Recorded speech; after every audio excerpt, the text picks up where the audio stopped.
FD में ये है कि नीचे नहीं आएगा, इंटरेस्ट कम हो सकता है, नीचे नहीं आएगा।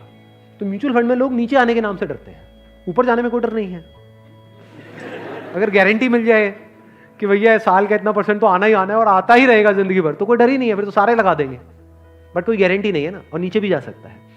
तो अगर कुछ ऐसा हो जाए कि अगर म्यूचुअल फंड नीचे भी जाए तब भी आपका फायदा हो जाए, तो प्रॉब्लम सॉल्व हो गई ना। ये मेरी अपनी स्ट्रैटेजी है, ये कोई किसी बुक में नहीं है या कोई थ्योरी नहीं है, ये मेरी अपनी स्ट्रैटेजी है, वो मैं आप लोगों के साथ में शेयर कर रहा हूँ। आपको क्या करना है, मोटा मोटा स्टॉक मार्केट को ट्रैक करना है। हफ्ते में एक दिन देख लो कि अभी कितने पे चल रहा है। मान लो एक पीक है, पीक अभी मान लो 40,000 है, अभी मार्केट चल रहा है अराउंड कितना, 37 के अराउंड चल रहा है।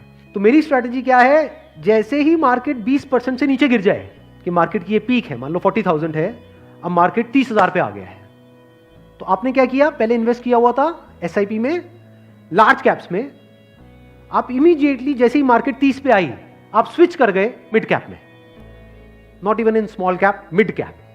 अब ऐसा क्यों किया, क्योंकि जब मार्केट 20% टूटेगा, सेंसेक्स का मतलब लार्ज कैप्स जो बड़ी कंपनीज हैं, जब मार्केट 20% टूटेगा, यानी बड़ी कंपनीज के जो शेयर्स हैं वो 20% से टूटेंगे, तो जो छोटी कंपनीज हैं उनके शेयर्स 50 से 60%, 70% तक टूट जाएंगे। तो जब वो 60% टूटा, तो 100 की चीज आपको कितने में मिल गई, 50 में या 40 में। तो जब मार्केट नीचे भी गया तो आपका फायदा हो रहा है। ये स्ट्रैटेजी समझ आ गई।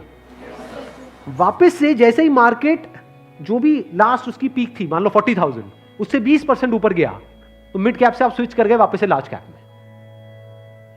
ये स्ट्रैटेजी जो है ये मैंने सीखी है वॉरेन बफे से। उनका जो बेसिक सा फंडा है, मतलब अगर एक लाइन के अंदर बोला जाए, वो क्या है कि जब मार्केट बहुत ज्यादा ग्रीडी हो तो डरो, और जब मार्केट डरा हुआ है तो ग्रीडी हो जाओ। बेसिक सा फंडा है, मतलब जब सब डरे हुए हैं तो थोड़े से लालची हो जाओ, और जब सब लालची हो रहे हैं, मतलब मार्केट ऊपर भाग रहा है, तो डरने लग जाओ। तो लार्ज कैप में डर कम है, मिड कैप